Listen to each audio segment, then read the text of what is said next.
Hi friends, ఎలా ఉన్నారు? నేనైతే చాలా బాగున్నాను. మీరందరు ఎలా ఉన్నారో కింద కమెంట్ సెక్షన్లో కమెంట్ చేయండి. నేను ఎక్కడికి వెళ్తున్నాను అనుకుంటున్నారా? కోర్స్ మీ అందరికీ అర్థమైపోయి ఉంటుంది, థంబ్నెయిల్ చూశారు కదా.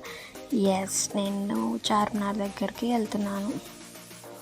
కోర్స్ మనకి హైదరాబాద్ అనగానే ఫస్ట్ గుర్తొచ్చే ప్లేస్ అంటే చార్మినార్ అంటే నేను స్ట్రీట్ షాపింగ్ కదా. ఇంతకీ చార్మినార్ని ఎవరు కట్టించారో మీలో ఎంతమందికి తెలుసు?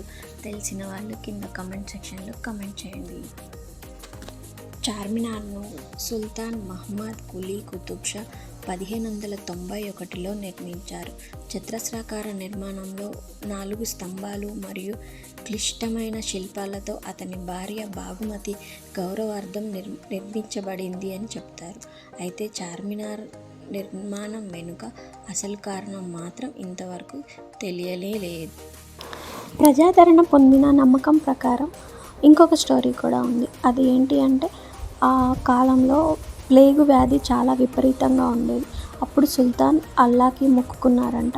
ఆ తర్వాత ప్లేగు వ్యాధి క్రమంగా తగ్గిపోవడంతో దాని గుర్తుగా, ప్లేగు వ్యాధి నిర్మూలన గుర్తుగా ఇది కట్టించారు అని మన స్టోరీస్లో ఉంటుంది అన్నమాట. ఇది కూడా ఒక స్టోరీ. కోర్స్ ఇంకా చాలా స్టోరీస్ ఉన్నాయి. మీకు ఇంకా ఏం స్టోరీస్ తెలుసో అబౌట్ చార్మినార్ కింద కమెంట్ సెక్షన్లో కమెంట్ చేయండి. ఇక ఇవన్నీ విషయాలు పక్కన పెడితే హైదరాబాద్లో అనగానే చార్మినార్ గుర్తొస్తుందని ఇది ఎంత ప్రతీకనో, చార్మినార్ అనగానే స్ట్రీట్ షాపింగ్ గుర్తొస్తుంది. మనకి ఇక్కడ దొరకని వస్తువు అంటూ ఉండదు. ఎస్పెషల్లీ లేడీస్కి అయితే ఎవ్రీథింగ్ కూడా అందుబాటులో, ఈచ్ అండ్ ఎవ్రీథింగ్ కూడా అందుబాటు ధరలో దొరుకుతాయి అన్నమాట. మరీ స్పెషల్గా రంజాన్ సీజన్ వస్తే అయితే ఇంకా బాగా అన్నీ లభిస్తాయి. చూసారు కదా బ్యాంగిల్స్ ఎంత బాగున్నాయంటే, ఏ సైజ్ అయినా ఏవైనా కూడా డజన్ 100 రూపీస్, 120, 150 అలాగే ఉన్నాయన్నమాట. ప్రైస్ రేంజెస్ వచ్చేసి ఎవ్రీథింగ్ మనకి ఏవి కావాల్సిన వచ్చినా కూడా అన్నీ ఒరిజినల్, డూప్లికేట్ అన్నీ దొరుకుతాయి. ఈ ప్లాంట్స్ మీకు ఎంతమందికి తెలుసో కమెంట్ సెక్షన్లో కమెంట్ చేయండి. నేనైతే ఒకసారి కొన్నాను, బట్ దానికి దోమలు చాలా వచ్చాయి, తర్వాత పడేశాను.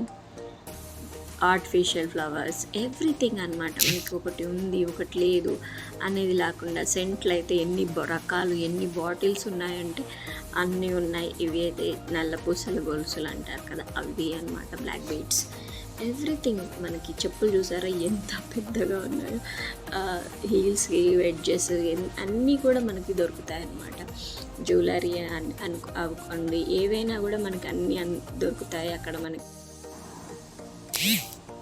మనకి బార్గెనింగ్ స్కిల్స్ బాగా ఉన్నాయనుకోండి, చార్మినార్లో ఏ వస్తువు అయినా కూడా 500 చెప్తే 50 రూపాయలకి కూడా మనం బార్గెనింగ్ చేసి కొనవచ్చు.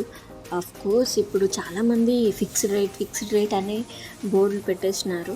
బట్ వాట్ ఎవర్, మనం మాత్రం బార్గెనింగ్ చేసేస్తే మనకి కావాల్సిన వస్తువు మనకు కావాల్సిన ప్రైస్లో ఖచ్చితంగా కొనుక్కునే ఏకైక ప్లేస్ అంటే చార్మినార్ స్ట్రీట్ షాపింగ్ ఒకటే కాదండి, అక్కడ మనకి తినడానికి రకరకాల ఐటమ్స్ చాలా అవైలబుల్గా ఉంటాయి.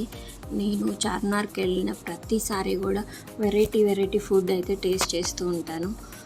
అలాగే బ్యాంగిల్స్ కూడా ఖచ్చితంగా కొంటూ ఉంటాను. మనకి ఇయర్ టాప్స్ కూడా చాలా వెరైటీస్, చాలా మోడల్స్ చూసారు కదా, చాలా మనకి డిజైన్స్ అవన్నీ బాగా దొరుకుతాయి.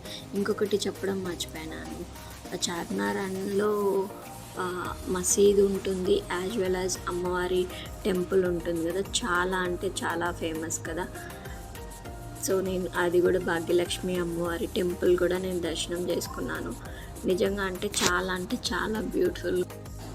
మీలో ఎంతమంది టెంపుల్ని దర్శనం చేసుకున్నారు, అలాగే చార్మినార్ని విజిట్ చేశారు కింద కమెంట్ సెక్షన్లో కమెంట్ చేయండి. మీకు ఈ వీడియో నచ్చింది అని నేను అనుకుంటున్నాను. Thanks for watching.